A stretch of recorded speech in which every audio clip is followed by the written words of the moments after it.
Good morning. Just a few announcements before the satsang starts. Hi. Is this better? Hello. Okay. So just a reminder to keep in the silence, and if you're with your roommates, also respect their silence and no eye contact.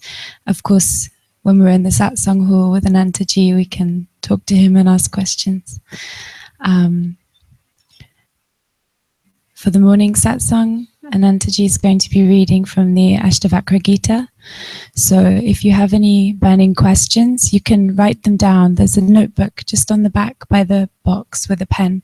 You can write them down and can come and put them here. And then the afternoon session will most likely have a Q&A. So most of you have put your bags to the side, but if you're going to be sitting on the floor, it's quite nice to keep them out of the way so people can come and walk through to keep the walkways clear.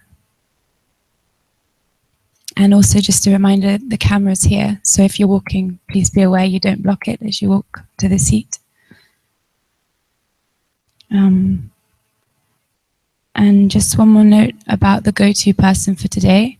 It's Petri. He's here, and he'll be here after satsang for about 10 minutes, and before the afternoon satsang for about 10 minutes and after as well. So if you have anything you need, you can go to speak to him.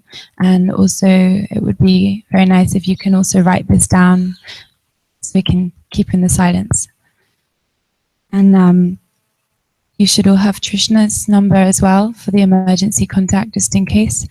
But also Petri, he is in room 211, Devaki, so you can also go to speak to him there. Anything else? Okay, thank you.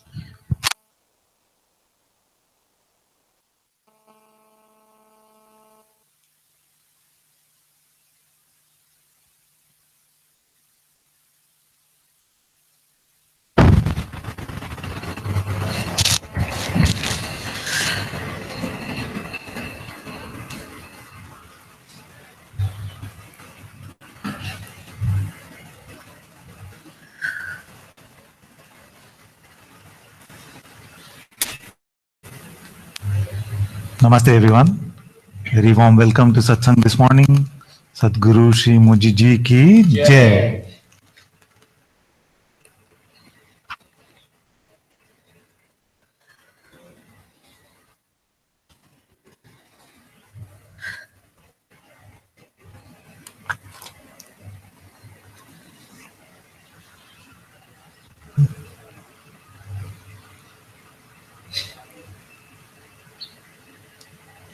Those of you who've been with me in Satsang in Bangalore recently know that we've been reading from the Ashtavakra Gita, and we've been finding it very beautiful.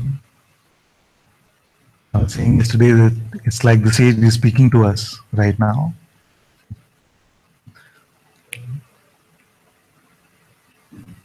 That's the way we start, at least today. Then we see how it goes.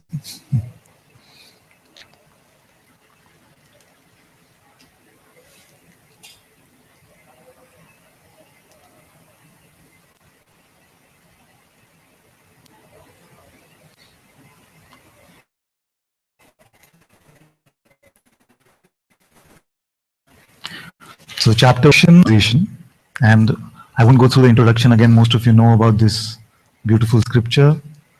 So let's dive straight in. Instruction on self-realization. It starts by saying, Master, how is knowledge to be achieved? Detachment acquired, liberation attained. Very beautiful, because looks like a very pure seeker, isn't it? Say we want self-realization. I was to ask you, what does that mean? What do you really want? How many of us can actually answer this question? It might be some concept you heard in satsang. You see? But have you really looked at what we want? We say self-realization or liberation or freedom. What does that mean? Aren't you the self already? What are you trying to realize? So then in the first verse itself, Janaka, the very mature, has clarified this. Because he says, how is knowledge to be attained? Knowledge, and it is spelled by the translator with a capital K. What is this knowledge that we're talking about? Is it just a bundle of concepts? Just some new ideas? I can give you 10 concepts. Actually, one is enough. You see? I give you the concept, I am awareness. Is it done? Is that knowledge? What must knowledge really be? And what is this knowledge with a capital K? It must be that which has become our living experience, you see. It is not conceptual. Often I have said that just replacing the concept I am a person with the concept I am awareness is not enough. In fact, it might even seem more burdensome. He's slapping us about and we're saying, but nothing is happening to me, I am awareness. You see, it doesn't help. It just becomes more of a fight because we become in denial of our own suffering also.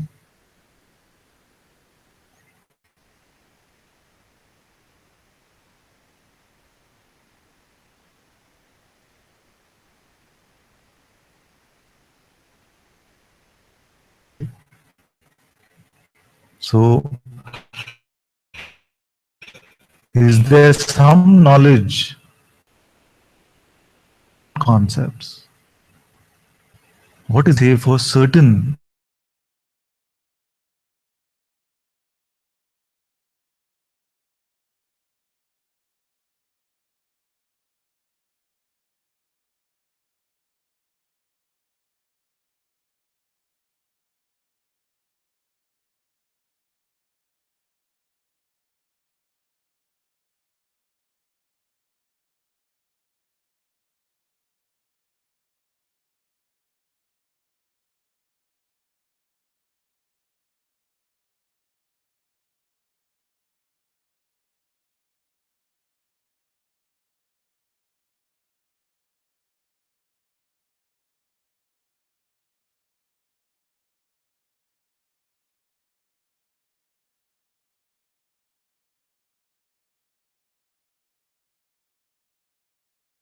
Because it is very often, also in satsang we see many times, that just the recognition of the self, like an awakening experience, is not enough. We do not call that liberation.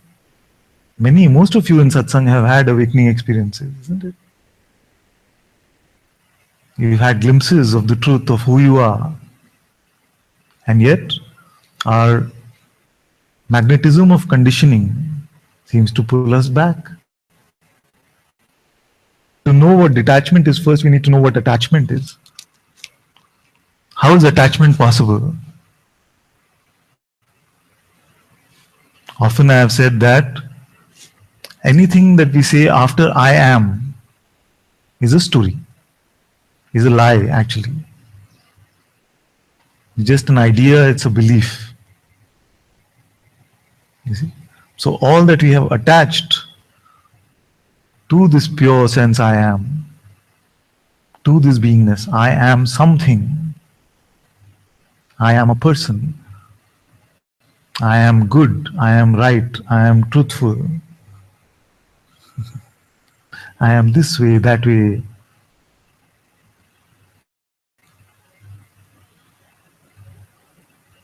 These are all attachments, these are all conditioning.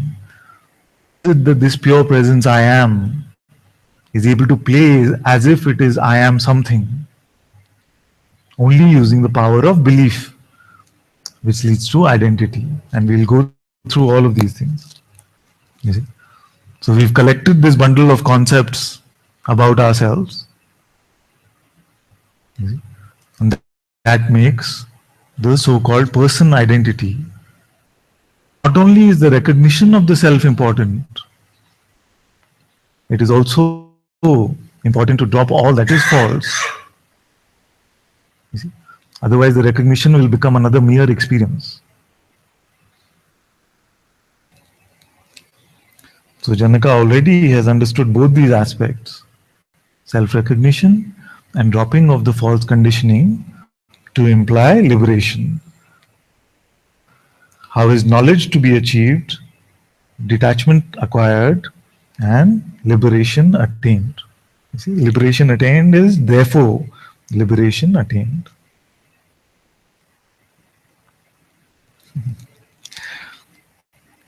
Okay, the next verse is a verse which I often say is a insert later on. Yeah. For those who probably said, give me something practical, I cannot deal with this. So then the sage said, to be free, shun the experiences of the senses like poison.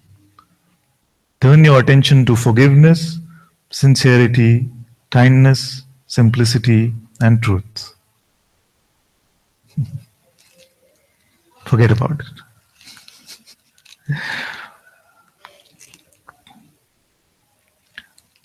Okay, so this sage Ashtavakra says, you are not earth, water, fire or air, nor are you empty space.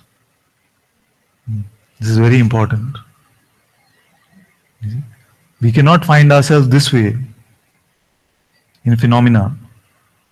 And this phenomenal realm is made up of earth, water, fire, air. And very often we come to this seeing that I am not this elemental, phenomenal, atomic, molecular. You see? And then what do we come to? We say, I am space. And space is close. But even this space you are not. Even a void you are not. Because your mind is trying to help you by giving you visuals. You say, I am none of this. So what am I? I am this space. Many of you visualize and you get stuck in your visualizations. You will imagine some dark space, emptiness. Who sees even that? So not even a space you are. Who is witness to even this dark space or white light? Can that be seen? Is that spacious? That witnessing. How spacious is it? This is where we leave the mind behind. Because the mind cannot fathom this. The mind can only work with forms, names and forms. So when the sage says, you're not earth, water, fire or air, nor are you empty space.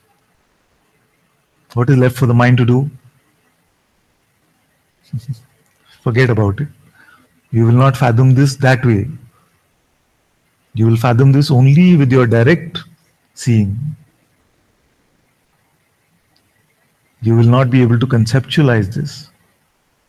The other day I was saying, can you imagine nothing? Can you think about nothing? Think about something which has no attribute. Can we do it?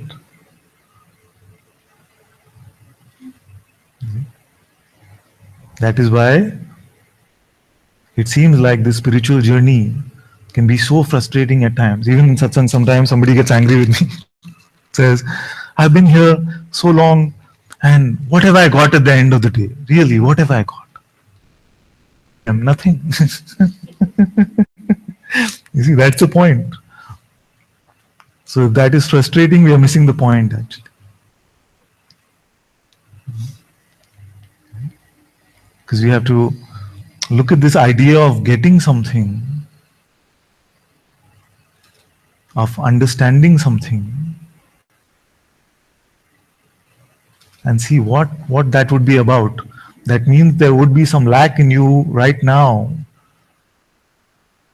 Truth would have something missing, and now that would be given to you to complete you. That's a complete lie. Nothing for you in that way. You see? Only a mirror.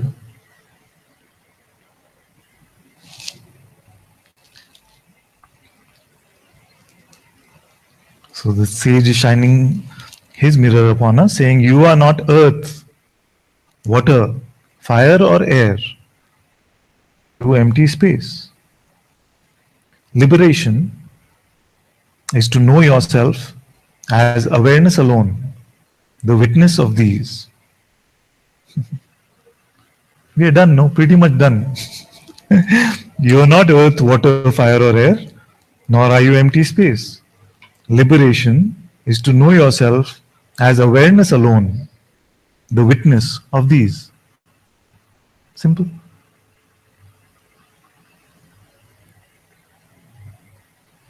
Are you unaware right now?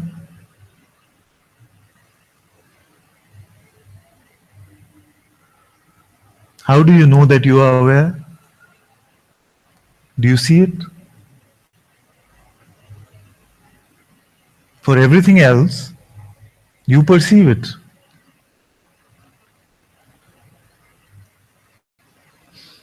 Are there flowers on this table?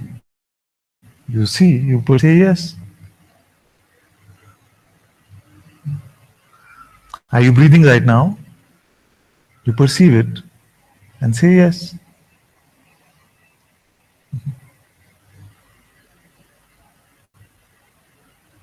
How do you know that you are aware?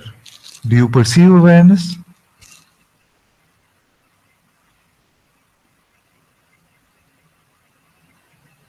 What form does it have? What are the attributes of this? Size, shape, color, something? Do we perceive any attribute?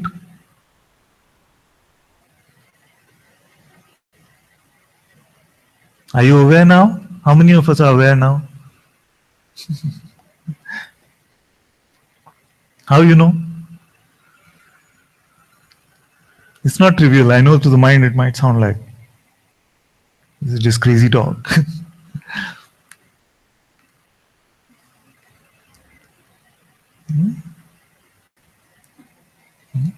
You want to write it or you want to ask? Ask. Let's see what it is. No, how do I know? Yes. So,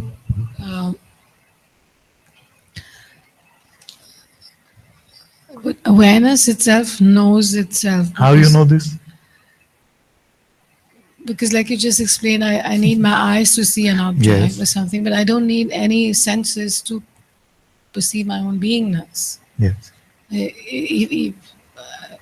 It's But even to say beingness already implies that there is a sense of presence, a sense of being. You are aware of the sense of being.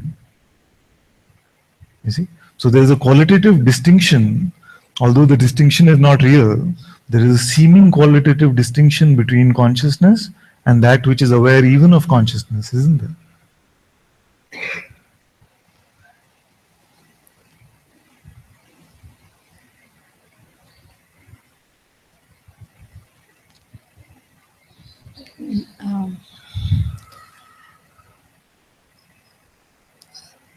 so when this knowing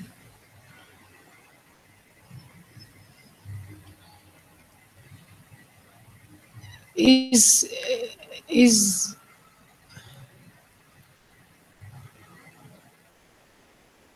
the knowing. Yes. Yes. No? And if I need something else to know knowing, then it's just not. I don't feel that I need someone else to come to confirm my own existence or presence to me. Yes. Maybe something else, but I don't need any so other. leave presence also behind. So my knowing. You say, I am aware of presence. You see, so aware of keeps changing. That is the content. So leave the off. You say, I am aware. What does this already mean? You know. And the I that knows is which one? Knowing I and knowing things. Yeah.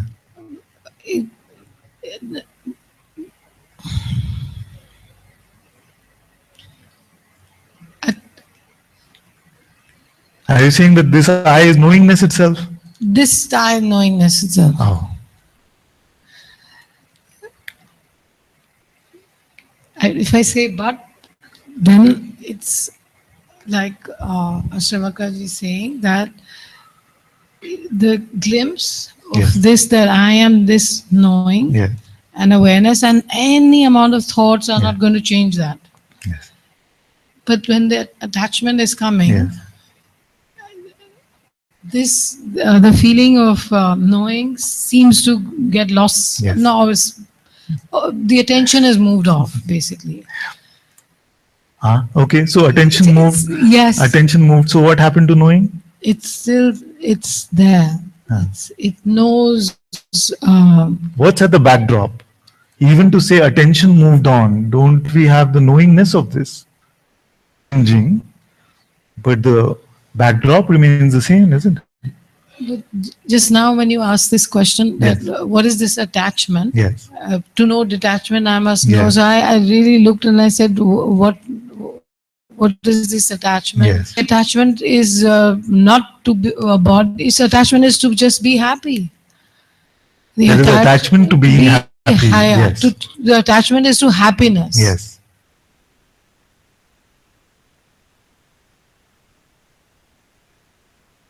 Always to happiness. Yes. And that gives us the most unhappiness.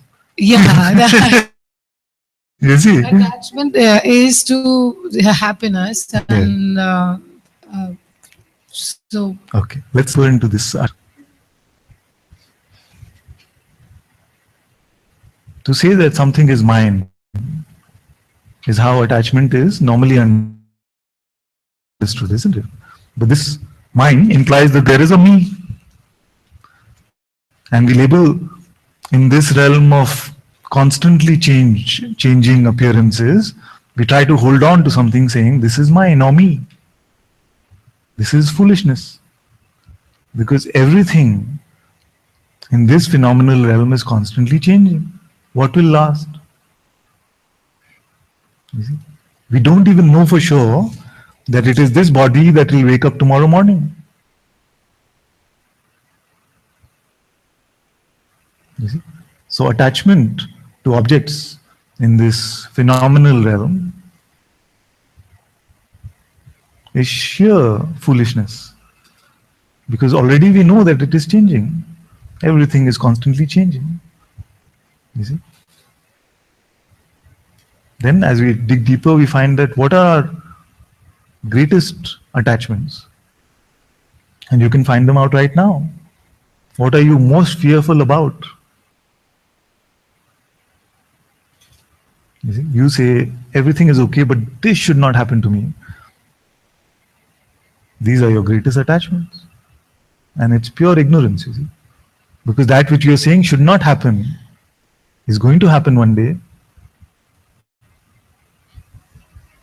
You see?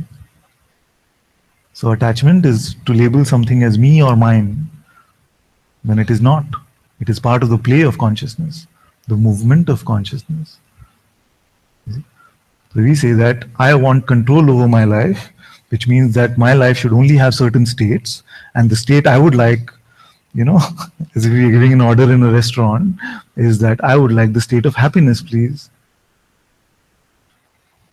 And life says, no. You see? So freedom is not a state. Freedom must be the allowing of all states to come and go. Now that, funnily enough, is happiness. We're not even concerned with happiness. That is happiness. When we attach ourselves to only a certain state, I want happiness, I want joy, I want bliss. I want enlightenment, I want freedom. These are just ideas. As if life will dance to the tunes of the non-existent one, because the I that wants these things, we cannot even find it. And the I that is here, we constantly deny. So this is the upside down world of the mind, you see. The I that wants something, that we cannot find. The true I, which is always here, that we refuse to look at.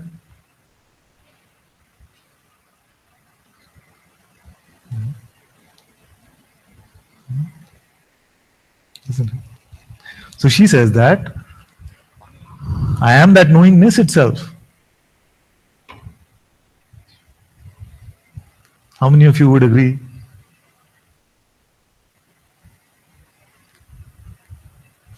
Very good.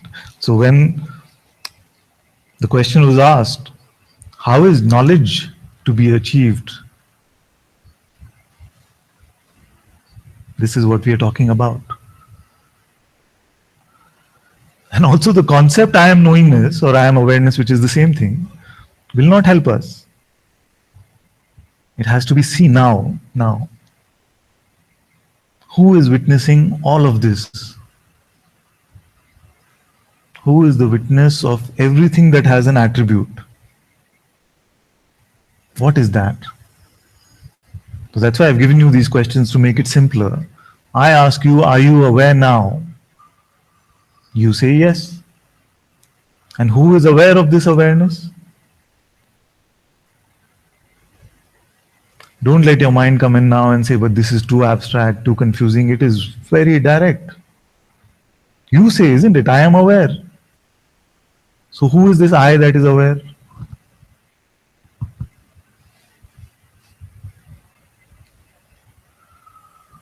Is the one sitting next to you telling you you are aware? No. It is known. But is it a concept? No.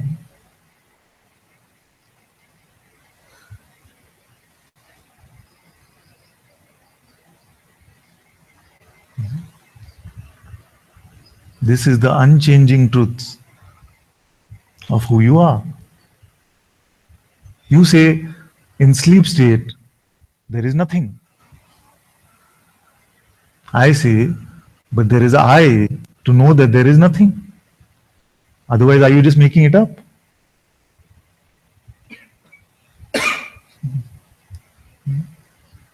You say, I woke up at 7 a.m. What changed? What is the change that happened? Is it only that objects appeared? Or is there something more fundamental that changed? Many times, we say we wake up, but we didn't open our eyes. Nothing was experienced sensorially.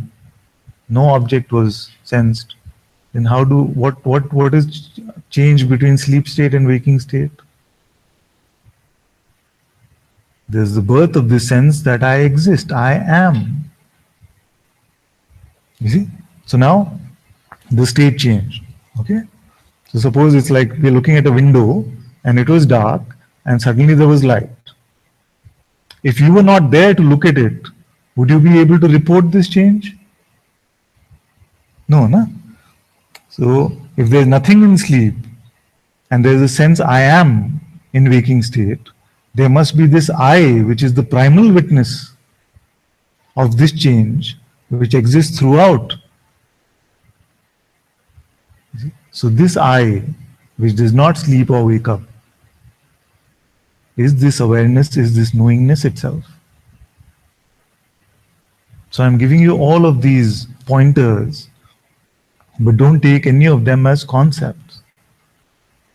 Use them to check for yourself.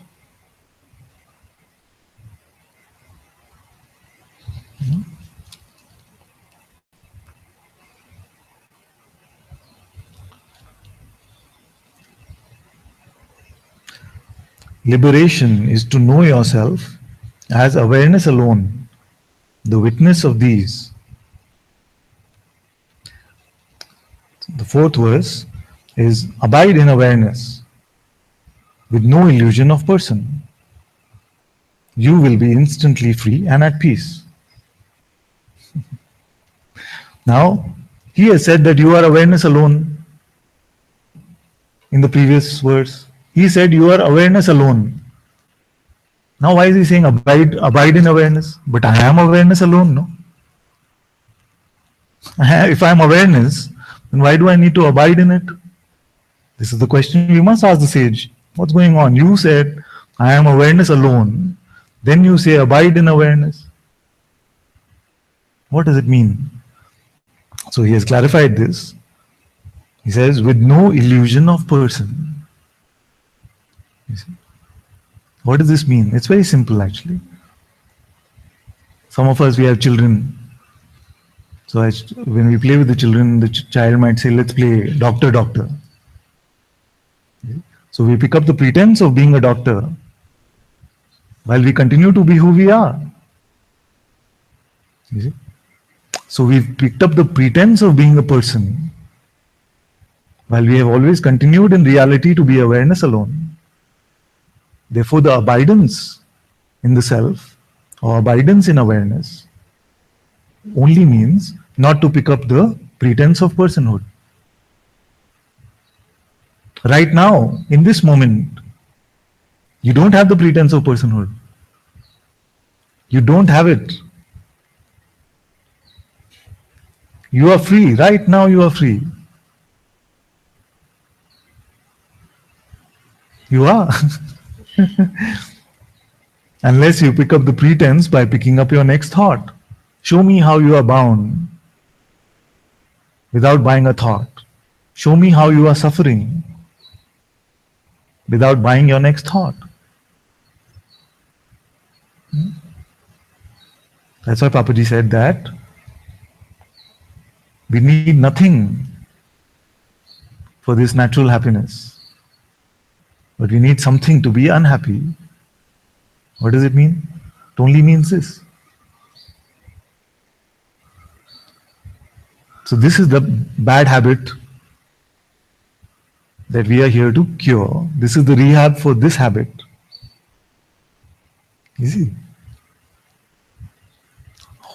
How many of you see that unless you pick up your next thought, you are not bound,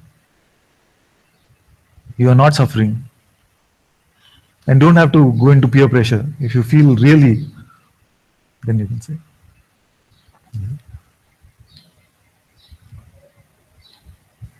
Can we really suffer without having something to suffer about? Having an idea about, do children, do they suffer? Before they're 2 years old. They are in pain, all right. The instant the sensory pain is gone, they're back to smiling and laughing. Because they're not thinking about, oh, this should not happen to me. Why do these things happen? I am such a victim. Victimhood is the favorite position of the ego. Victimhood.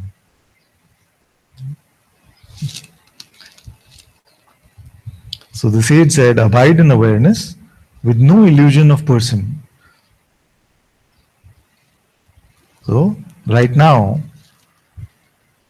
you see, so personhood is a pure pretense. That I exist personally is just an idea. For now, 3 years now, I've had a bet in Satsang, and you show me the person, and I give you $1,000. It is not, I have not lost $1,000 yet. And I'm becoming more and more confident every day. Yeah. Why? You see, sometimes because we keep hearing these things these days, it's so easily available. Earlier, a sage would tell you, come, you stay in my ashram 20 years, sweep the floors. Then I will tell you one verse like this. Yeah. But here, every day we hear, you're not the person, you're not the person. So it's like, yeah, I know, I'm not the person. Do you realize what it means? You are not a person. What are you then? Really, we are not speaking about some mythical stories, fairy tales. There is no person here. There is the appearance of a body here. But this body doesn't want freedom.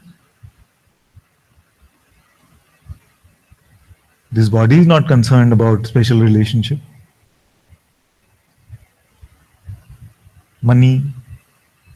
Body wants. Who is this one? Cannot find this one, you see. It's a myth.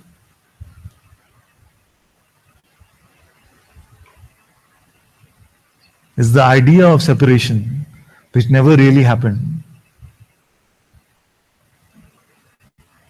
So can we at least make a deal that till you find this person, you will not believe in its existence? Fair deal, no? Fair or no? He doesn't look so convinced. It's very scientific. Till we find the existence of this separate entity, at least till then, can we not give it our belief? What is the trouble? The trouble is that this one has a very good lawyer. You see, the non-existent one in this play, in this Leela of personhood, is a very good lawyer called the mind. It says, but, I want this, but, what about this, what about this? Right now it is saying all kinds of things.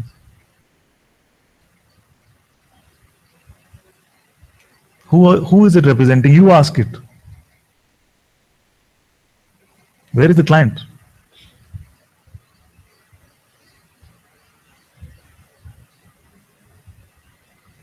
Why do you need a voice to speak to yourself?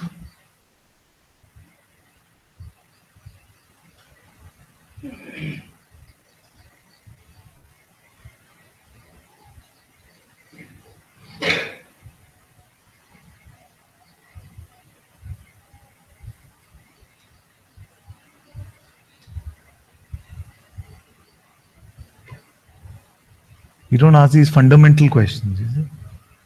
If it is my voice, then what it is telling me I should already know. Why do I need this voice to speak to myself?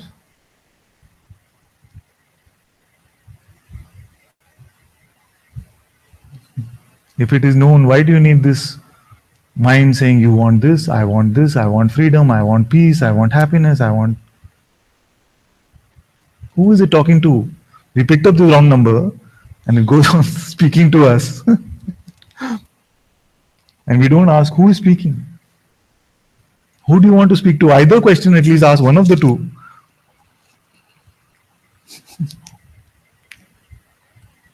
You see? So this is the habit that we are here to look at.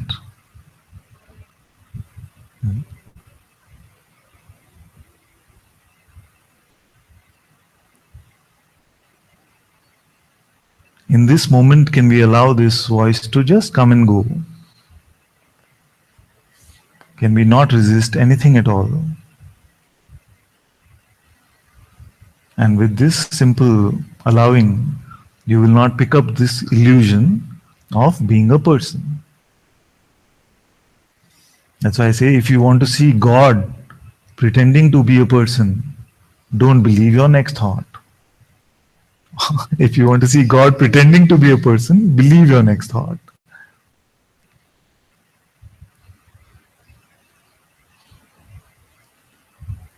The trouble with that is that the ego also likes this. God.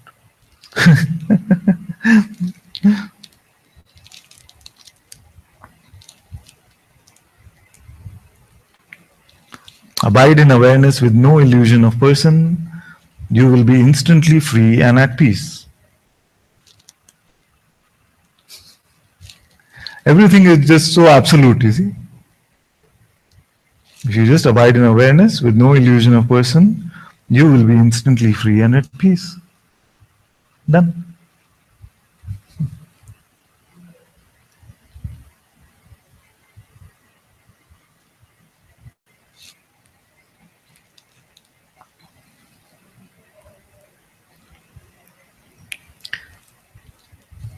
Then the sage says in verse 5, you have no caste or duties. You are invisible, unattached, formless. You are the witness of all things. Be happy. So we must remember that these words were written many years ago, where something called the caste system was prevalent in the country. It sounds a bit archaic now, so let's look at a contemporary way to look at this. You have no caste. You have no real separation, attributes. There is no distinguishing between what we are. We are one. Not only are we one, we are also in the phenomenal play, we are the same. So we are not distinguishable. And neither do we have duties, because we are not the doers in the first place. That which we have presumed ourselves to be, if that doesn't exist, how can it do something?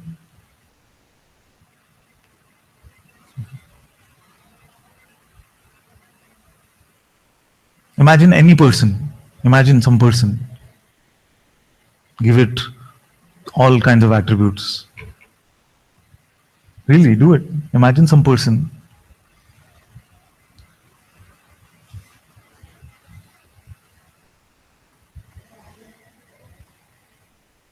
Color it up nicely. Give it all kinds of character.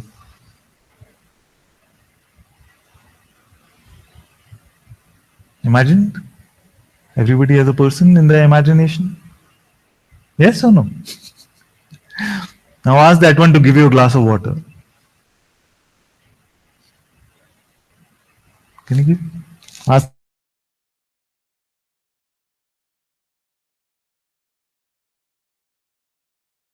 that one to pick up this glass of water. Although this again sounds trivial, this is what we are doing every day. We are imagining ourselves to be a person, and then we are saying, okay, what should I do? When we say what should I do, we are talking about this mythical imaginary person. So that which does not exist cannot do anything. You cannot even, that one cannot lift a blade of grass, forget a glass of water. That's why the sense of doership is false. All of this is one movement in consciousness. Even science is coming to these conclusions, that every energy level of a single atom, position of a single atom, changes all other atoms in the universe. So everything is so deeply interconnected. Even in the realm of science, we are understanding these things. What is moving on its own. You want to say? Please give her the mic. Give her the mic. They'll hear your question then, otherwise how?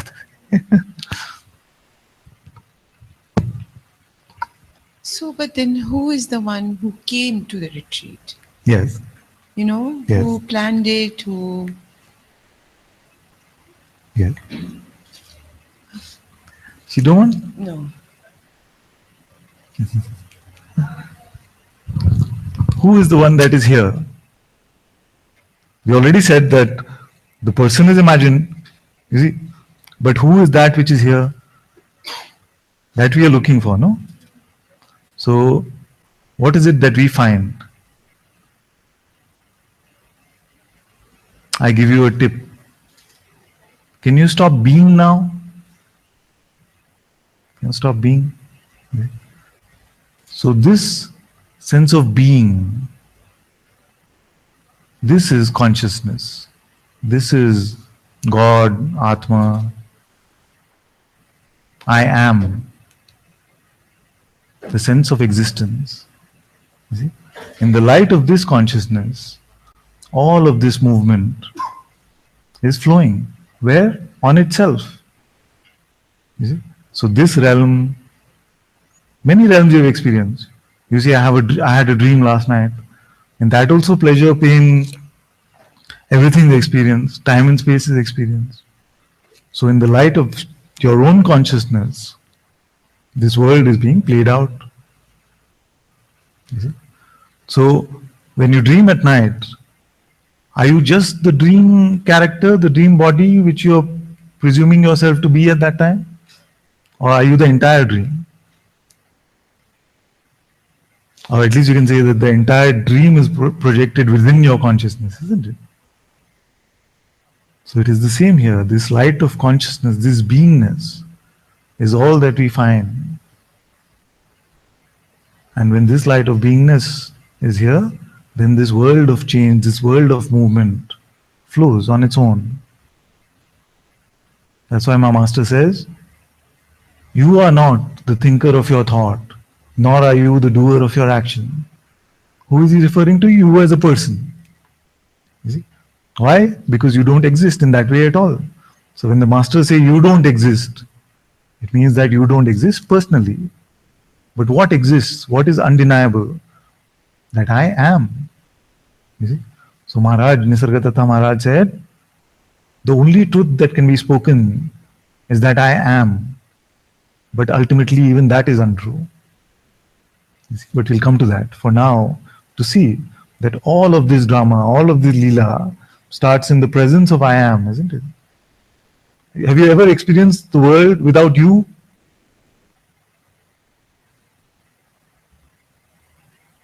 Not possible. You give existence to this existence. You see, this world of duality operates in this I and other. You see, I am, which gives existence to everything else.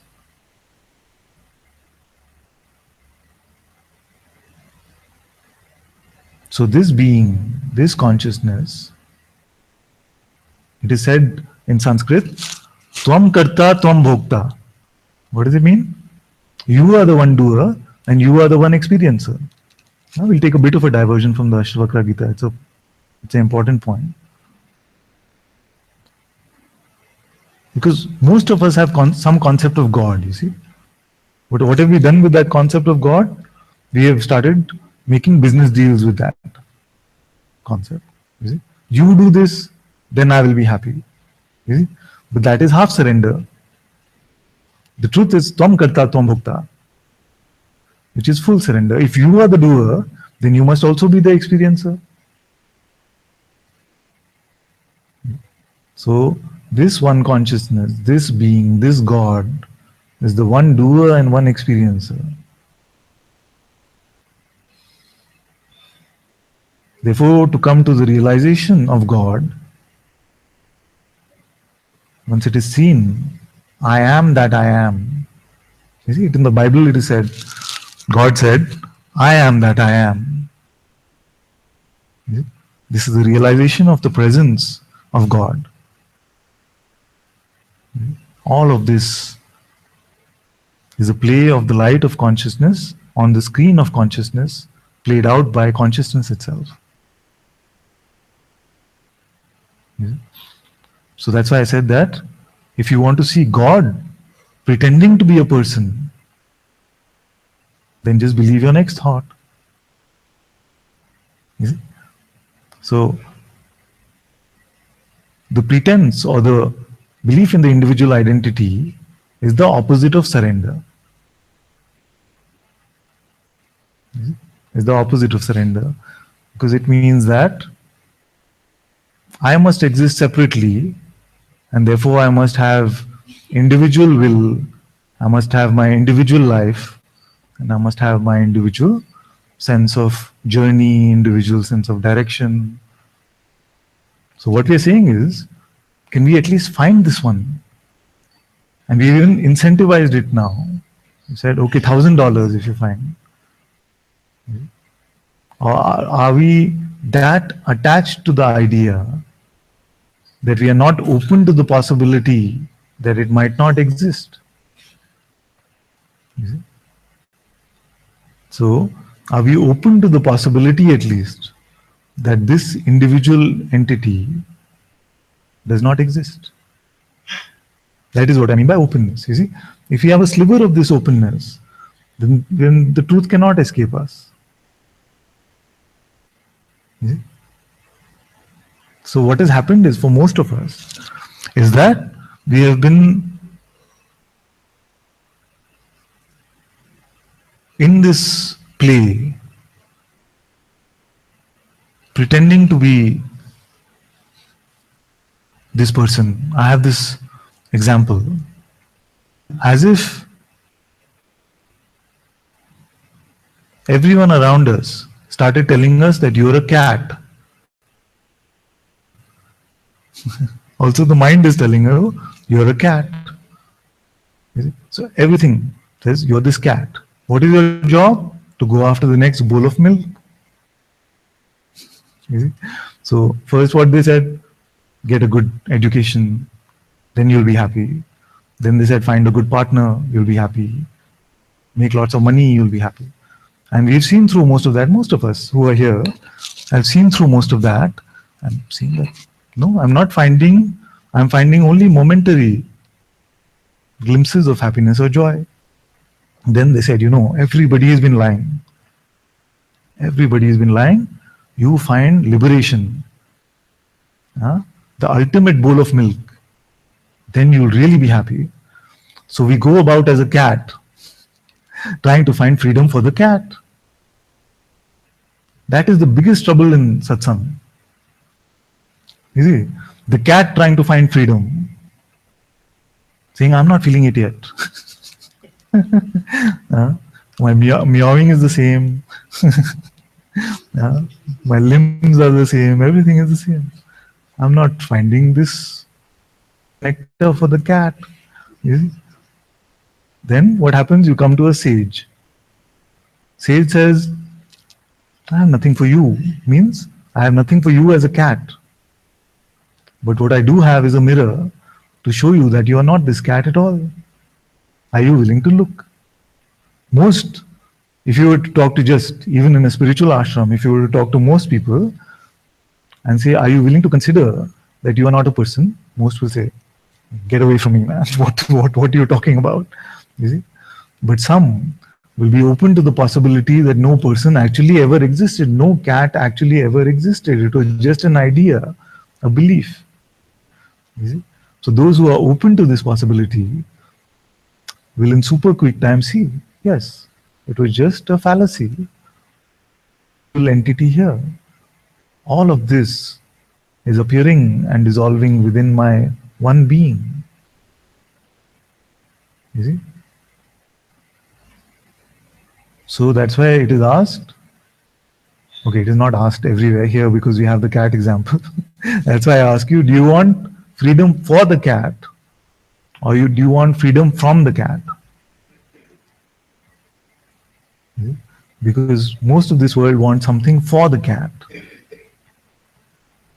That's why Advaita satsangs are probably the least popular, because they have nothing for the cat, you see. Just a mirror to show you that there is no cat. The one that is doing all of this is the one that is experiencing all of this. That is one consciousness.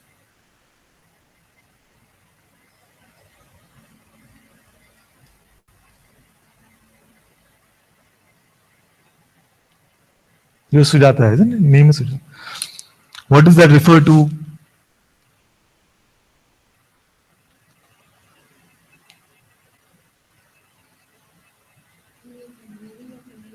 No.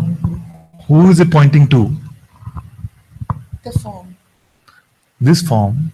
Okay. Now, when we say Sujata is a very truthful person, you see. So, this body can't be truthful. Who is the truthful person? The mind. The mind? It's good, we are looking together, don't I? The mind means what?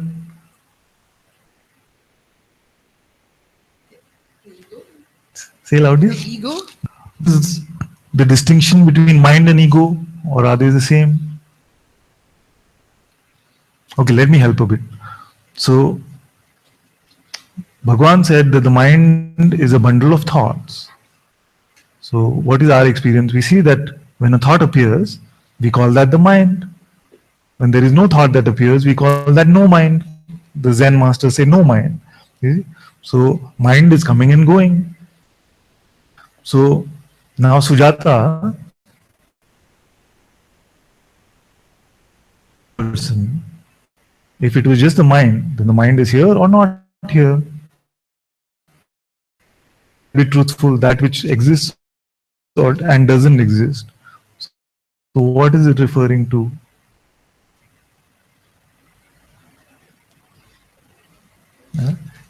For freedom, presumably. So who is it that wants this freedom?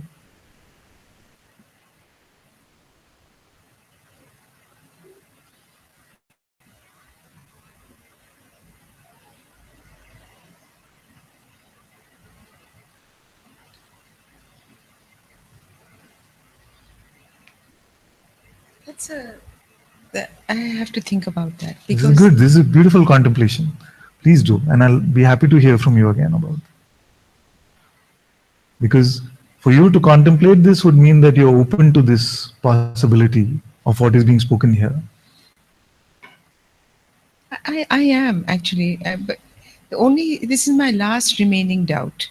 Yes, yes, it's the need to know or to understand who is performing, who's the doer of these actions, the mundane actions. Yes. I can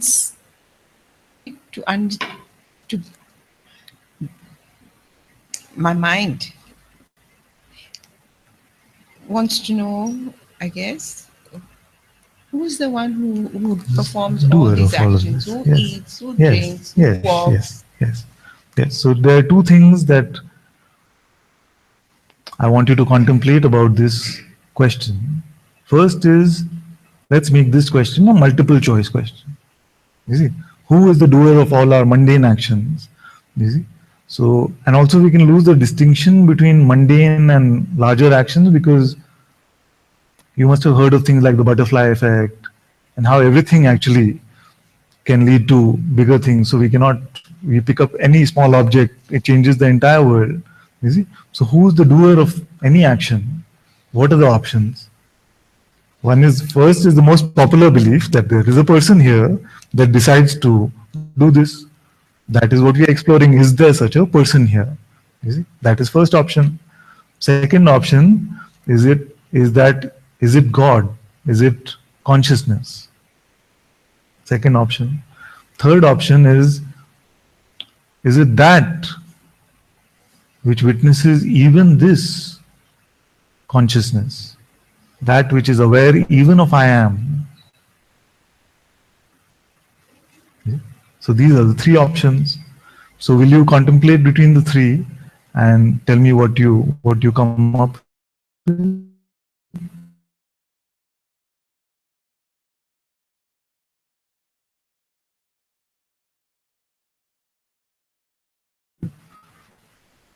I know I said,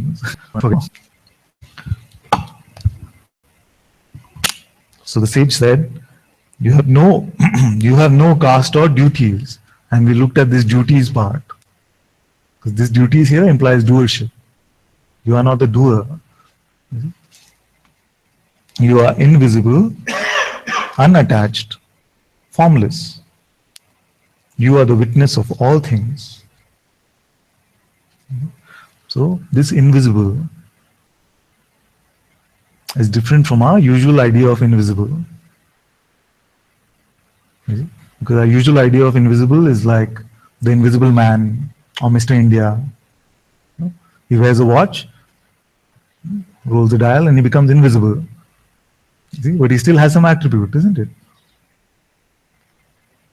So it's just that his physical attributes are no longer seen, but he still has weight. When he slaps somebody, that one feels it, isn't it? So, but this invisible is not that one. This means that you are attributeless.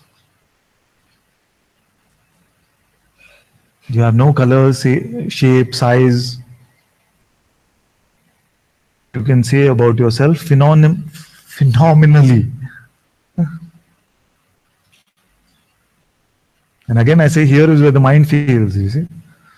So he'll try some tricks. He'll try to distract you. He'll try to make you sleepy sometimes. You see?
Personally.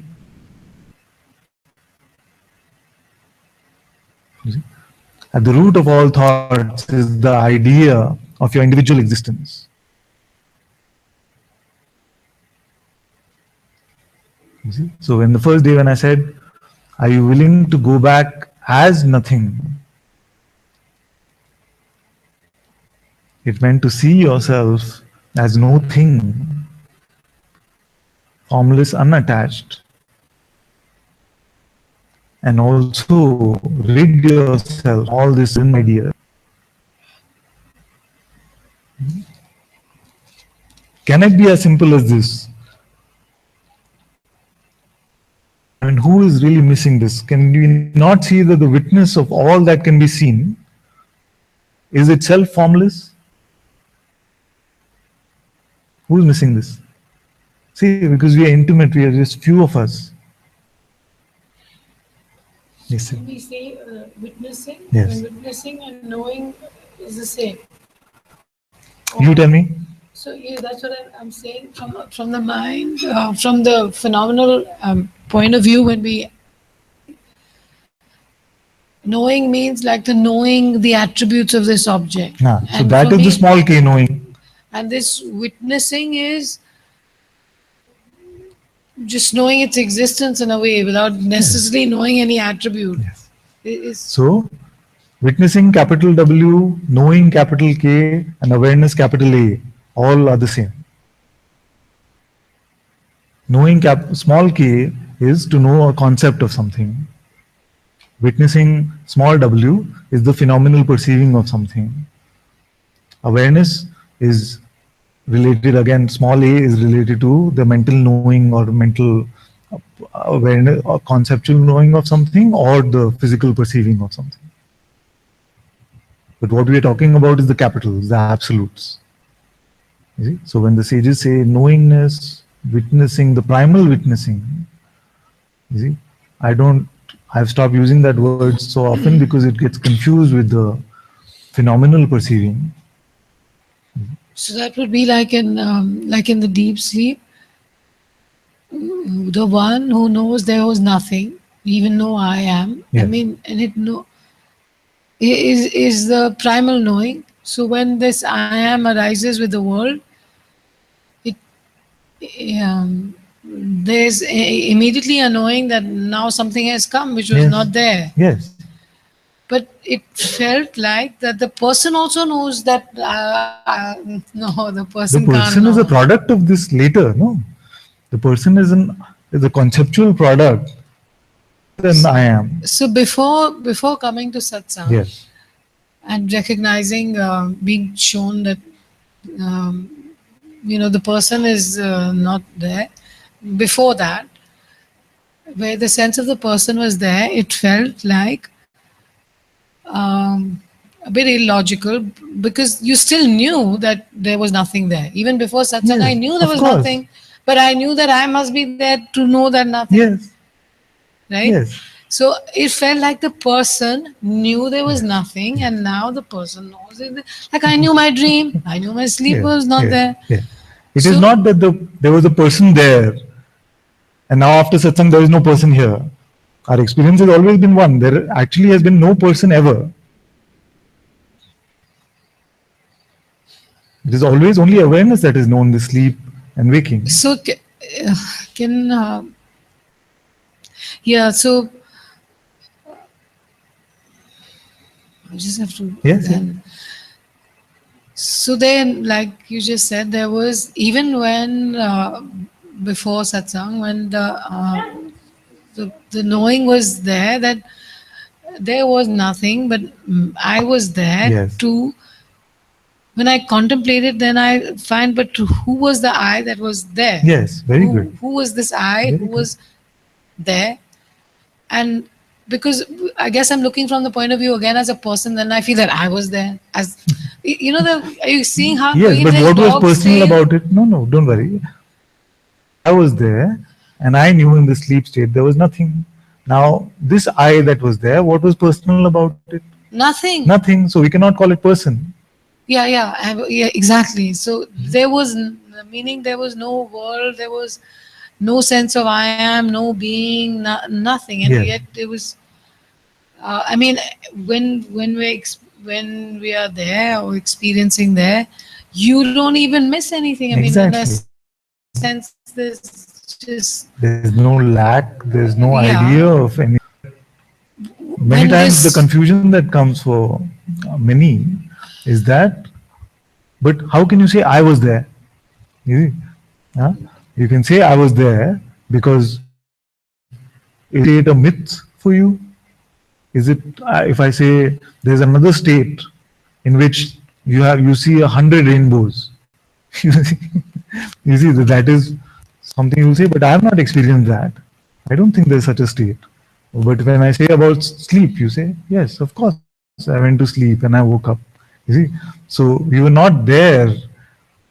Most primal sense of existence as I am, and yet to be able to say this itself means that there was an I which knows that even I am was not there. Yeah, so but the same one is now also saying the same one that was there has to be here to be able to answer that question. Of course. But then when I say the same one, now I suddenly, the same one becomes a person. No, I'm saying it feels like a person who's saying. What do you mean feels like a person?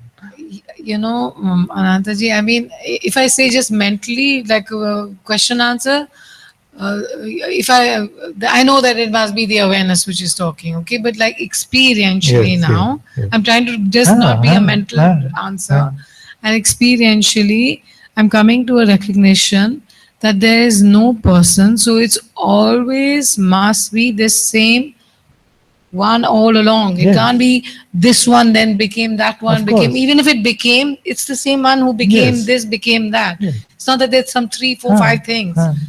There must be only. I'm with you So completely. when we say that, oh, this person doesn't exist, the person doesn't exist, somehow when I to understand the meaning that this person doesn't exist, meaning I who always am exists, not as I am, but that primal one, the consciousness who knew there, always is. And this person, when I to feel that I'm not this, meaning doesn't exist in the sense, it has to be an idea or something which can be gone away. Of course. Because I can't go away. I mean, I'm still here and I'm the knowing of my own existence always. Very good. Right? So somehow this same original one, I'm saying calling it the original one, please. has come into a conclusion. The person is not concluding he's a person. I, the original one, must be concluding I'm the person. Yes. Okay, this is confusing for you. So let's break it up a bit. Yeah. So there's no confusion in sleep state. No. Waking state, the being takes birth, consciousness takes birth. I am. But when I say it listen to this. So now this sense I am appears, and it is the same I which is now amming. I am. It is not another one. There are not two now. You see, some of you hear this sometimes and you say, but that sounds dual. It is not. It is I am. It is not that there was an I and now there's another which I am. It is I itself, the dynamic aspect of itself, which now appears as I amness. Now, with the birth of this I amness, or the appearance of this I amness, comes the birth of all the powers that come along with it. You see, there's the power of attention, there's the power of belief, there's the power of gravity, there's the power of electricity, there's the power of magnetism, there's all of these forces that come into play. You see? Now this, let's zero in on the power of belief. I am, before it believes something, remains unassociated just as I am. Abstract belief. That is the moment of biting the apple, the forbidden apple of knowledge. That it goes from this pure I amness into pretending as if it is I am something. You see? When it is pretending as if it is I am something, that is what we call person. But just because it believed itself to be something doesn't give any tangible existence to this idea of the person. It is still only a belief, only an idea. So when it is said that you don't exist as a person, it means that you never actually existed. It was only a myth, only an idea, just like the cat example, isn't it? The cat never existed. So,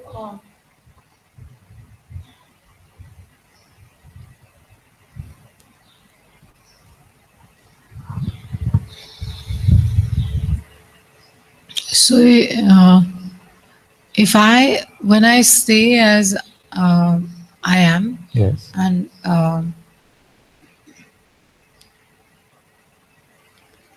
knowing even that I am is going to go away, yes, and the whole world goes away. yes, like my whole dream goes away. Of course. I don't have to do anything; it just goes. Yes. But then it's going, and this waking state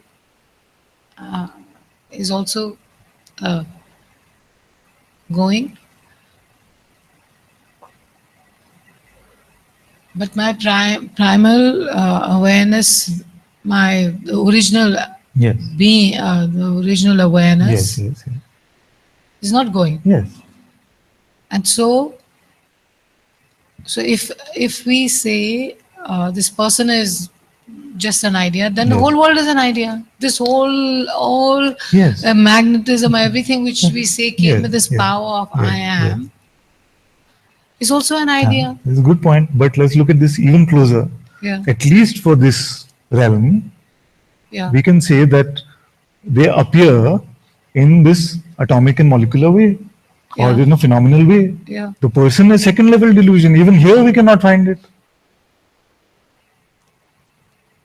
You see, how many atoms is the person made up of?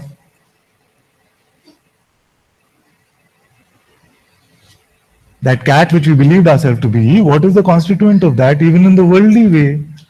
That's why I say the person is second level delusion. So, but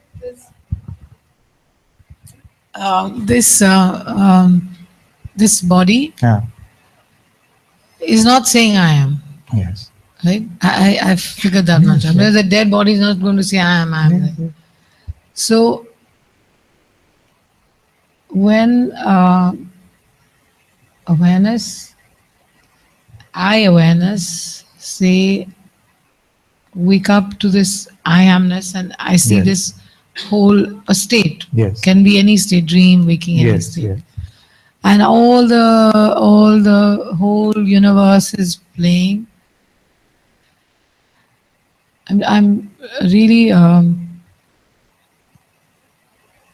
wanting to know why I want this body then. I mean, if I can experience everything without a physical body, like even this, my sense of identity is just a sense. You know, when you say, look, where is I can see there's no physical person there, but there's a sense of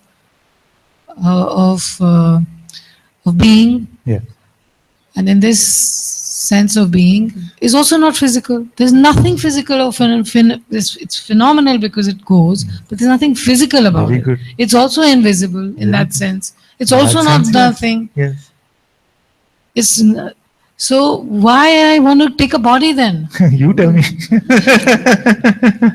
Why does a child want to play a computer game? Why do you want to read a novel? For Because entertainment. That's why it's called a Leela, no? Now in the Leela itself you are asking. In the Leela itself you are no, asking. I'm not going to stop this now. Yeah, I'm don't. going to now. This has to just really end. I mean, I'm really tired, and it's not a joke. Yeah.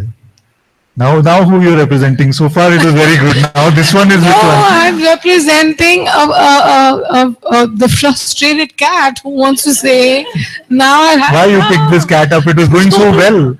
No, I was enjoying the question so much, and suddenly I'm this cat still came up. saying- I'm still saying. Okay.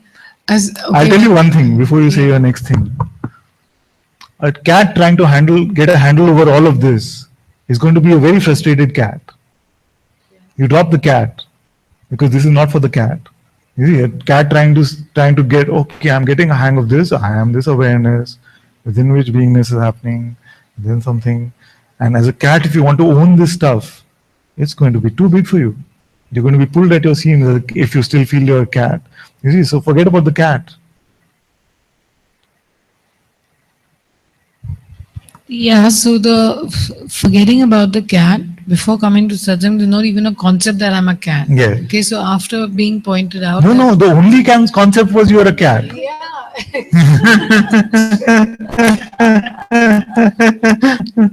You see, before coming to Satsang, we were completely addicted to the idea that I am a cat. Yeah, I mean, there was not even a concept that this cat can be Yes, a concept. exactly, Okay, whatever. exactly. That's what I mean. Exactly. There was not even a feeling Yes, or a doubt yes, that I yes, am a person. It never, it mentally you can say, yeah, I'm conscious, I'm aware, but Yes. there was not even a single doubt Huh? in understanding or that openness that no, this person is only a nonsense, Yes. that it doesn't exist, Okay. and you have to surrender this idea. Huh? So having understood it or accepted and looked and seen, okay, this is an idea, but some and maybe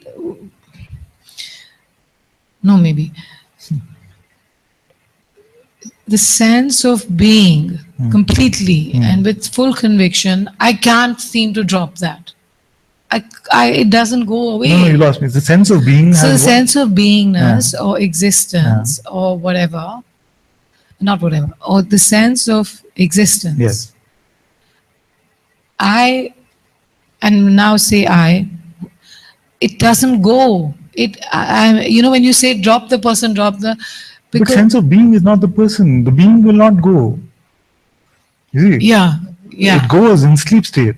Yeah. So from this side of the window, you cannot say, if you consider yourself to be an object in this realm, then for that the sense of being is timeless.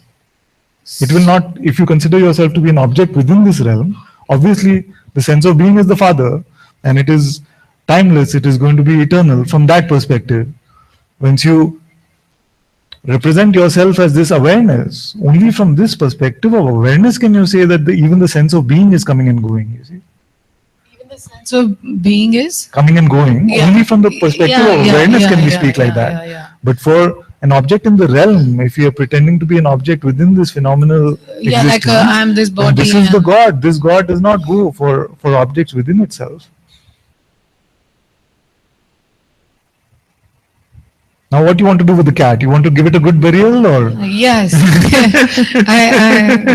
So coming back to whereas this presence of I am, which now I can accept that I don't have to give up. Yes, of course. In a sense. Of course.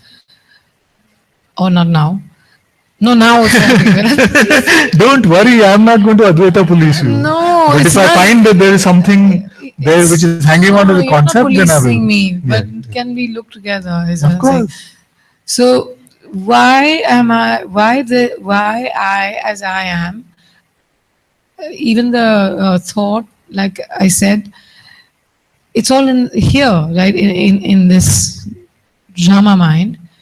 Why do I need a body to experience? If I want to experience, I am is enough.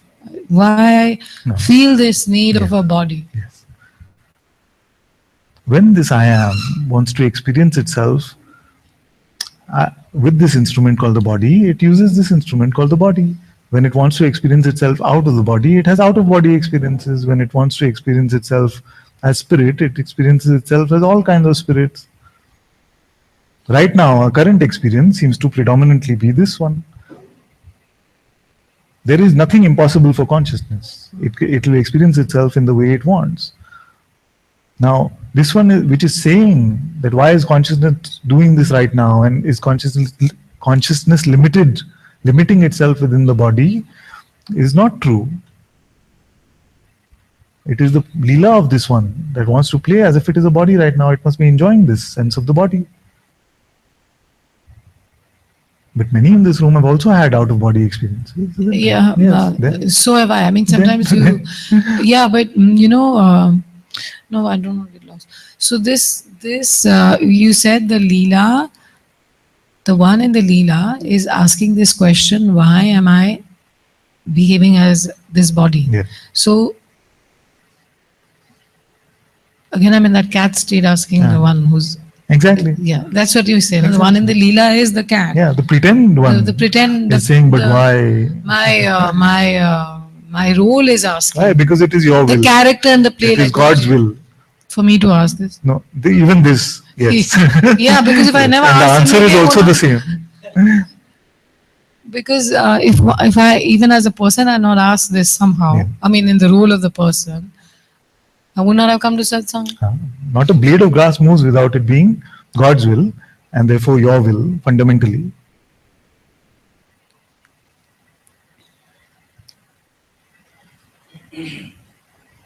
So also in the contemplation in the morning, when I was like, one Guruji said in some satsang I just heard just a day or so ago.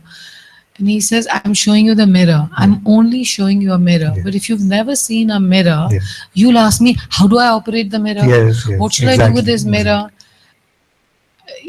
and then it really struck me. It's that really there's a summary. He says, nothing you do, just look, and I'm showing you by my own beingness, I'm showing you. So what effort you have to do to look in the mirror?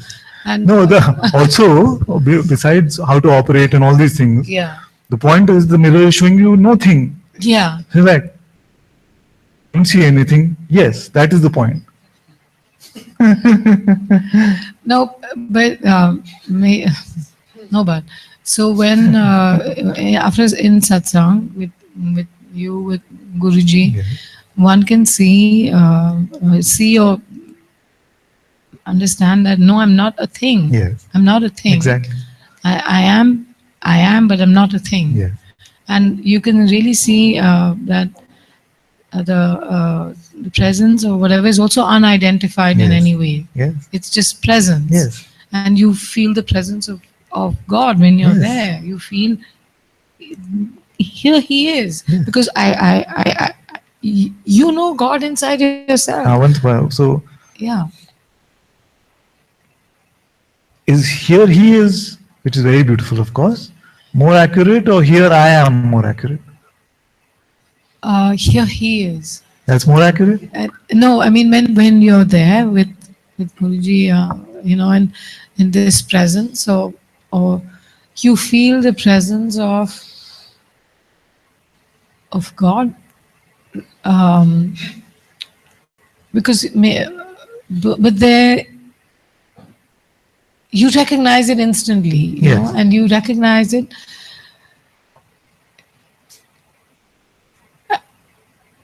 There is some separation sometimes still. So let's look at this. The outer form of the Guru is the most transparent reflection of your innermost being. Is the most beautiful reflection of your innermost being, most direct, most clear reflection of your innermost being. But even the outer form of the Guru ultimately is a reflection.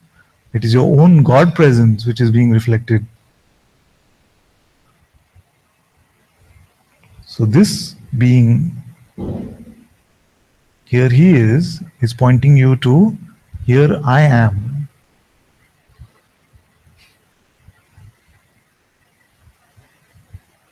The Sadguru is this I amness itself, unassociated, you see.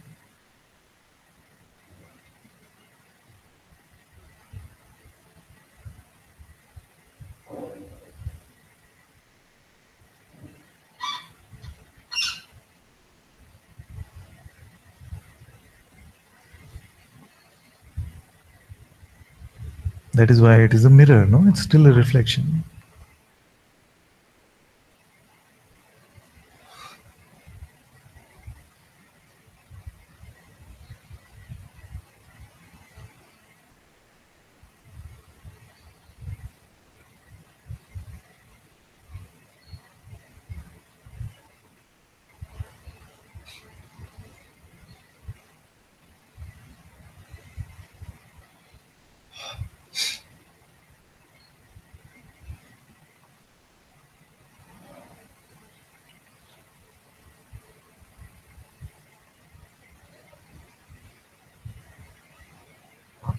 I just want to stay with that, and I want to, because it's very good. I understand.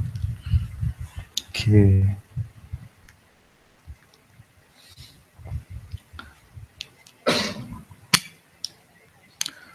Verse number 6, Ashtavakra says, right and wrong, pleasure and pain exist in mind only. They are not your concern. You neither do nor enjoy. You are free. So this is like your question.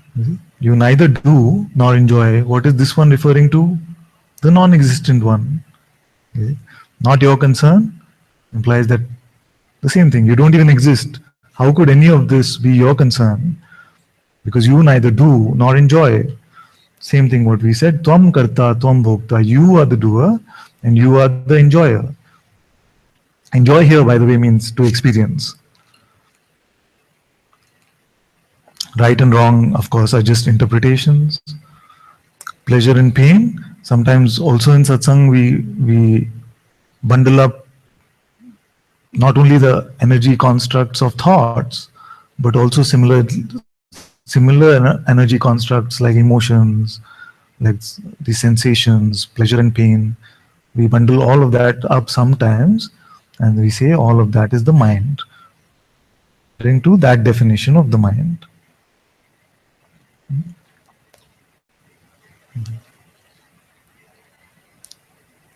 So without right and wrong, you see, all our stories lose their power, isn't it? All our judgments, you see, all our difficulties. And many of us have explored this need to be right. It seems to be a very, very primal need of this mythical separate identity. Need to be right. Why?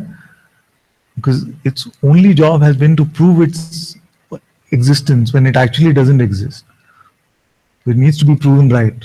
I do exist. I am a person. What do you mean?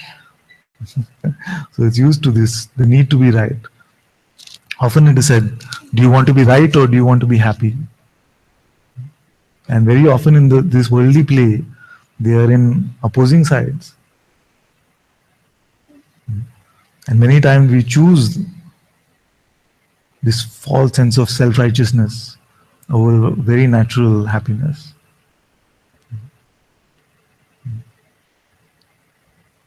So all this bundle of concepts that we've collected about ourselves, then we want to protect them through our need to be right. Our refusal to throw them out is our hanging on to the idea that they must be right. I have collected them for a reason. It's just like saying that, suppose you were building a house brick by brick. Over 50 years, you build this house brick by brick. Then someone comes and says that, there's going to be a road coming over this house, so you just have to give it up. Even if you can afford it, because so much investment has gone into the building of this one, we want to give it some hope, you see. Because so much investment has gone into the cat identity, we want to at least give it a decent burial. So at least give me something, give me a halo. Give me some bliss at least. Something. You see? May I be considered an enlightened person. But there is no such thing as an enlightened person. If you want to be an enlightened cat, then lifetime after lifetime we will have the same conversation in different halls, in different ashrams, in different physical forms. But you'll not make it. You'll play this role over and over again. Because nobody can make an enlightened person out of you. Freedom is from the person.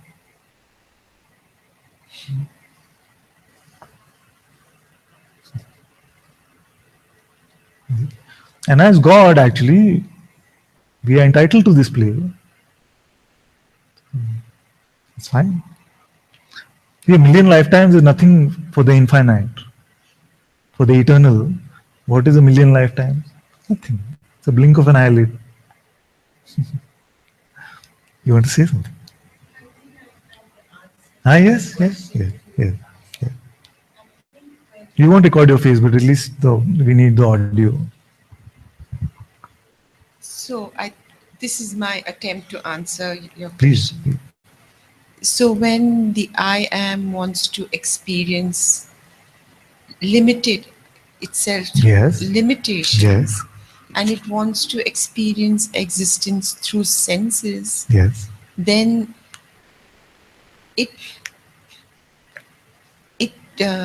then that's where you need to perform the actions. Because as the limited body, Yes. I need to feed and clothe it. Yes. So will then need to do certain things to make that happen. Yes. Right? And then the sensory enjoyments. Yes. I think, and this is the difficult one for Nah, me. I think even the suffering yes. is what that one wants to experience, Very to good. know what it feels like. Very good. Very good. Yes, this is difficult for many, but it's completely true. It's completely true that even this suffering is being experienced because it is our will to experience it. This I am wants a taste of this suffering because it wants the taste of all contrasts.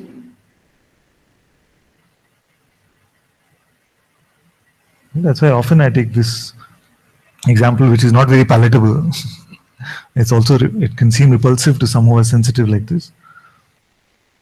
You see, in this realm of appearances, all contrasts are available. If there are sages, there are also serial killers, axe murderers. You see? So, are they not consciousness? They are. So, this is one consciousness that is playing in all dual ways. You see, good and bad, truth and lies.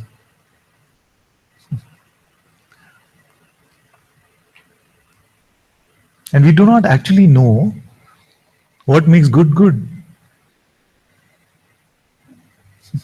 You see, just that in this play on this realm, it seems like there's a internal compass of some sort which guides us towards that which is good. Even a child knows that lying is wrong somehow, even if they've not learnt it from their parents. You see? The programming of this realm. But for consciousness, which is the impersonal experiencer, they're all the sugar and spice of this experience actually. So you're absolutely right that consciousness experiencing itself, wanting to play in a limited form, as if it is the body-mind complex, you see, then conjures up this idea of being a person and then gives it these two Ds, the D of desire and the D of doership. You see? These are the main two Ds. What's in it for me? What's in it for me? What's in it for me? Every situation we go into, what's in it for me? You see? And not only what's in it for me first, and if possible, me only.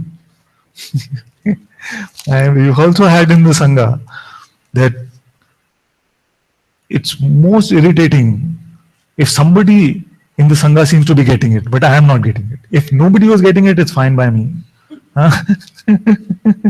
You see? So not only is it what's in it for me, but me first and me only, if possible. It's true. That's how it operates, the mind. You see? So the Maha Mantra of the mind is what's in it for me, which means desire. You see? Desire. Then when this one seems to abate in some way, then okay, now what should I do? What should I do? What should I do? What should I do? What did I do? Why did he do? Why did she do? Doership, doership, doership. These two main legs of the ego, desire and doership. Just like that. That is why, although these things which you are discovering are so obvious, you see, but there's a lot of investment which has gone into our doership.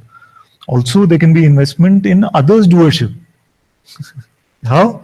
We had one come to Guruji once, and she said, yes, it seems pretty clear to me that I don't exist, but I just can't fathom that my husband doesn't exist. You see? So very often it can be like this, that we seem to drop the idea that I am the doer, but it still seems like everybody else around me is the doer. You see? So that then more and more feeds our victim identity. All our guilt and pride, those who are attracted to guilt will say, oh yes, all the good things that happen to me, God is doing. But all these bad things, I am the doer of them, so we feel guilty. You see? Those who are attracted to pride will take credit for all the good stuff. And when one bad thing happens, supposedly bad thing happens, they go to God crying, why are you doing this to me? So all of this is stuck. Guilt, regret, remorse, pride, all of these are made up of this idea, false idea of doership. Once doership goes, then the ego cannot survive for too long. Once we see that there is nobody who is the doer, or there is one doer which is consciousness, same thing, then you see that there is, like the oxygen mask has been taken off from the ego, you see. The nutrition of doership has been deprived. It's very good. I'm very happy that you're looking like this. Just to put it simply, the video game is enjoyed when you're able to relate to the character. You see? So you put on the video game James Bond, you've got 10 missions, but if the voice doesn't come and say, Mr. Bond, your mission is, you cannot relate to the character. Same way, this mind, this voice is saying, this is what you have to do. This is, you are the doer. And with that, we get attached to this idea of being Mr. Bond. You see? We want to do this. Now, as doership is dropping, and we see that this play, this game is moving on its own, you'll find a great sense of ease will come, because it seems like this big burden of doership which has been carried. Then you just find hand moving on its own. Mind comes post facto and says, oh, you moved this hand. Even if it comes before, actually it has no way to move the hand. A thought cannot fire a neuron. How do you move your hand? It can only come as a thought. So with this, then this becomes a very enjoyable play that we are watching. A beautiful play without all of this pride, guilt, remorse, regret.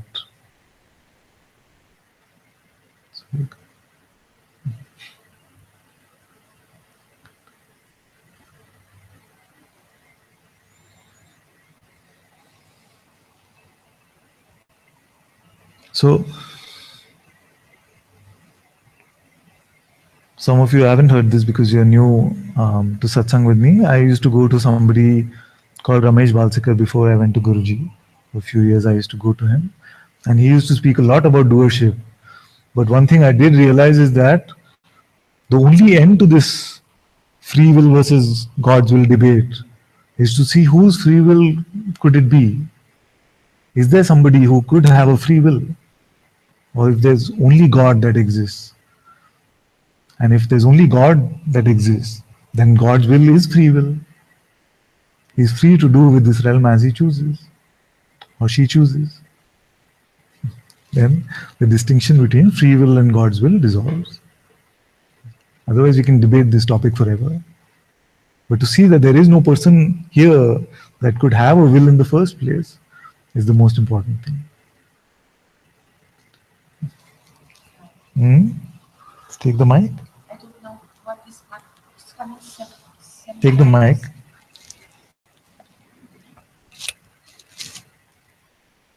Sometimes it's coming. Yeah. Like get conscience, get remains always untouchable, and silent. It is nothing. Somehow goes through some kind of evolution. Yeah, you're feeling that this sense of being or consciousness also goes through a process of evolution. What remains untouchable? Yes. Yet seen that is expressed yet in this moment here, like a person, and that Yes. is dissolving. Yes. That also means that experience was Yeah. seen, Yeah. and another side, another side. Yes. Yes. Let me. Like it's in a kind of evolution. Sometimes it's Yeah. kind of know why. Yeah. Yeah. There are interesting. So let's look at this. This being, what is the process that it seems to go through? You see, it seems to go through this process of giving belief to all kinds of ideas, and therefore carrying this basket of the person on itself, And these ideas can be about the energies that are being experienced, the states of mind, the states of emotion, the states of pain in the body, all of these it can pick up ideas about. You see? So it seems to play first by diving into the delusion of concepts, of ideas, of personhood, and it uses whatever is appearing to dig deeper into the role of personhood. You see? Everything in this realm can be used as part of the delusion also. Just in the same way that can be part of freedom from the delusion by inquiring. If you want to go deeper and deeper into personhood, everything that appears, he said this, she said this energy is coming, it can just reinforce our sense of personhood also. But when the true urge becomes to drop this delusion, then this process of adding more and more into this basket of personhood starts to drop. Then we start the process of emptying it out. Emptying out all these ideas. We look at them like a rotten apple, throw it away. Look at the idea, rotten apple, throw it away. Okay? So this process of emptying the basket is happening. And along with the picking up and the emptying, as part of the design of this play, there will be some energetic movements that will happen. You see? Like love, peace and joy are in service to our unassociated being. So they will be experienced more and more as these concepts are being emptied out. The so-called darker energies, grief, sorrow, other just dark energies with no name, will appear more and more as we are filling up our basket of concepts of personhood. You see? Now what happens is we filled up. Now, sometimes when you're emptying it out, then also some energy wants to play out, you see? It wants to play out because that is also getting released. So let that unfold on its own. So that's a very good. So this seeming process of getting into delusion and finding freedom from the delusion, it happens very naturally in this play. And along with that, all of this energetic movement also plays out. So that is the only evolution actually. It is not that consciousness now fundamentally changes in any way from where it started out, because God is always the supreme being. You see, it cannot get supremer in any way. It is fully supreme. So it cannot evolve to a higher level. It can only pretend as if it is playing at a lower level and then drop all the pretenses and come back to its absolute supremeness. So it's always enjoy itself, but it's necessary go to an extreme to know the other. Exactly. Oh, it was my. Oh, you perceive what I was not perceiving why the question was coming. Oh, how you get it? Okay. It's the Sadhguru's voice. It speaks. Using this mouth seems to Something work. was asking, and now it was my question. What will come? Different kind of experience. Oh, thank you, Father.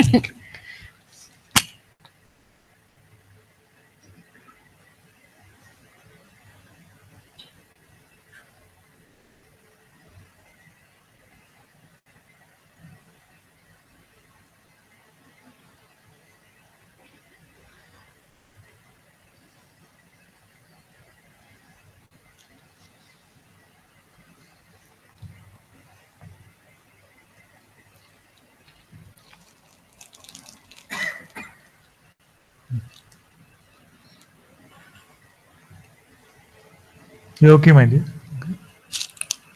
Feet up in.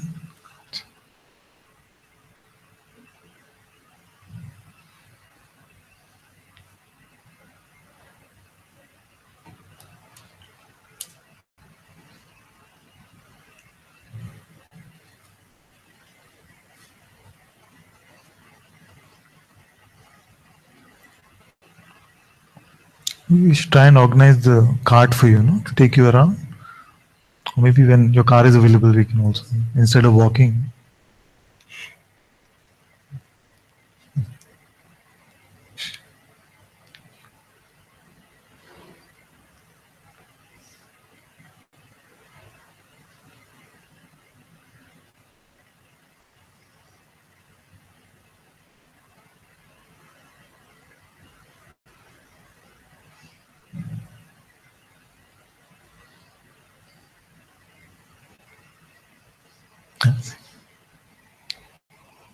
Give him the mic, please. Jyotima, give him the mic.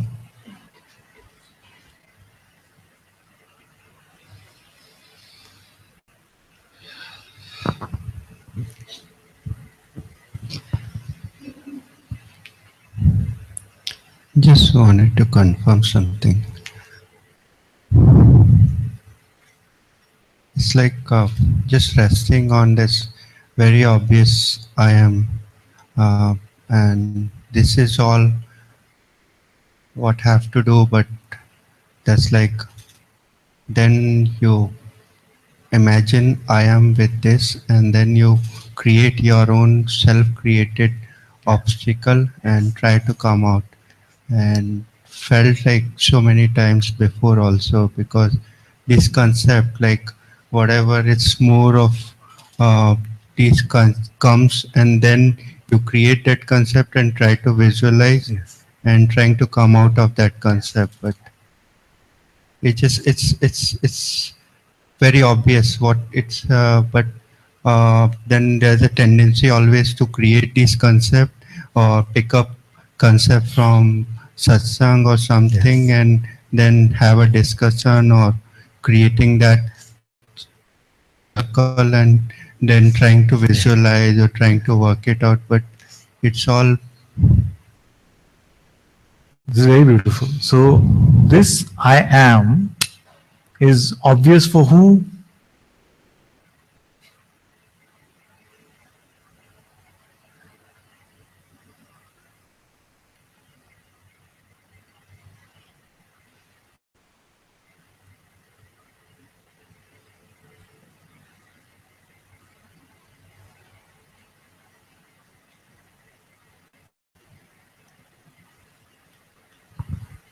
I don't know who.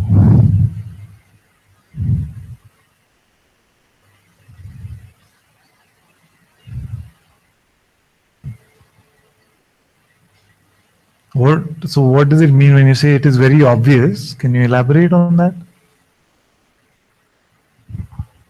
It's like just resting on this sense of I amness. Resting. It's not like, so what's the big deal in that? It's not like that. I don't know whether it's coming from arrogance or, because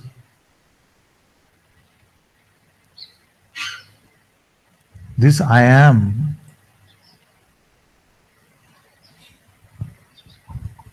is all there is. It is the Lord of this universe.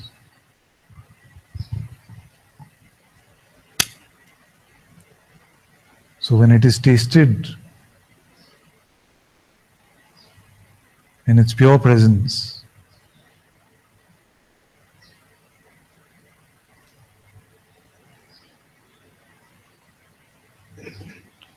the mind will use whatever it can to try and resist the tasting of this. That's why I want to look at this with you and see whether the sense of obvious is coming from the sense of simplicity of it. They're just here, I just am. You see? Or we are making a conclusion about it, which could be a mind trick saying, oh, but this is so obvious and why are we doing all of this?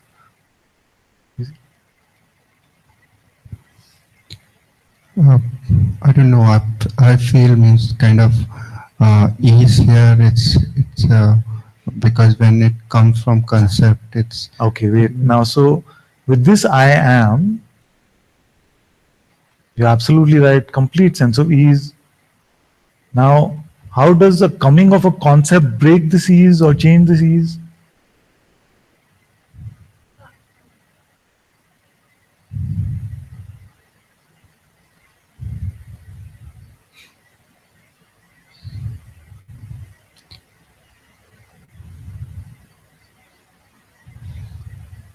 It's like that false belief of something lacking at that moment that create the obstacle.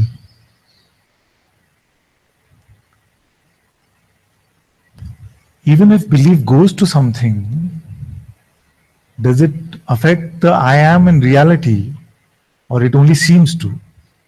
It just seems to. It only seems to.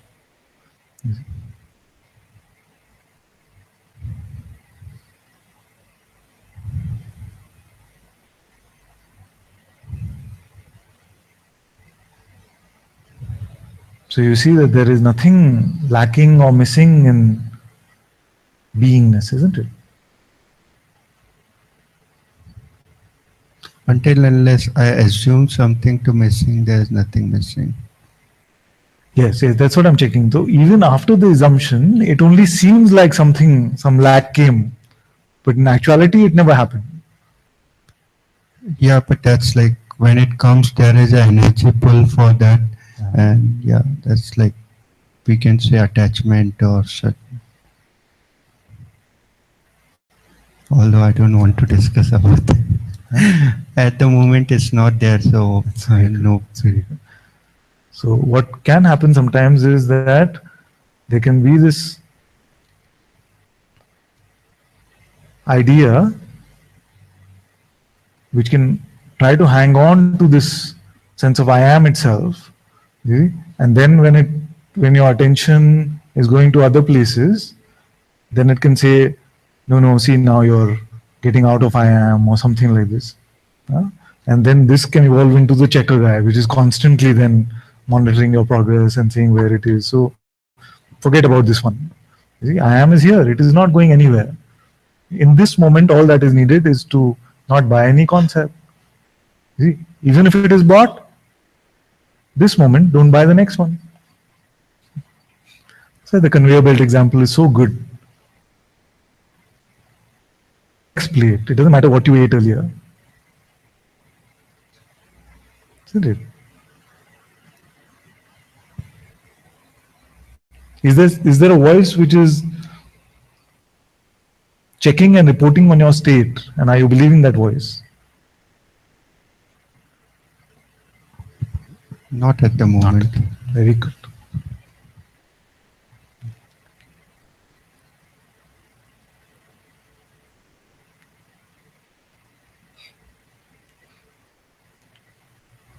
Thank you.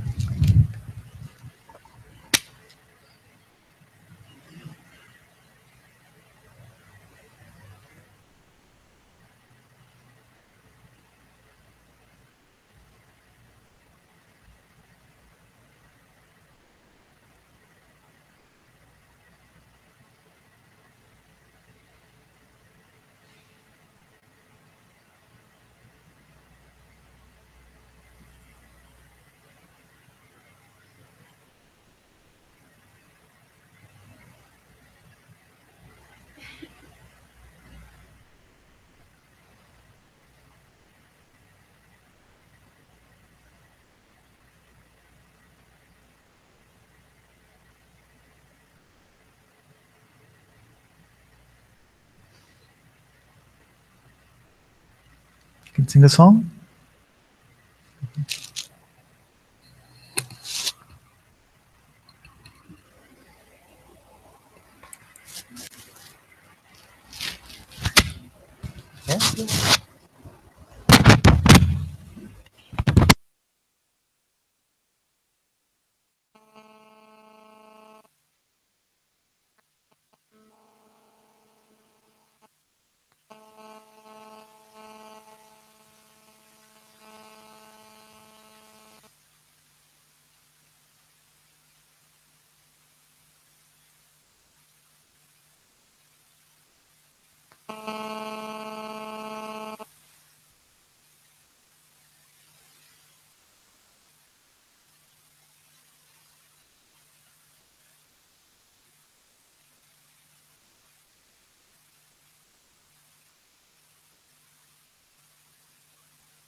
Thank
you also very much for being in Satsang this morning. Sadhguru Sri Muji Ji ki Jai. Sadhguru Sri Ananta-Ji ki Jai.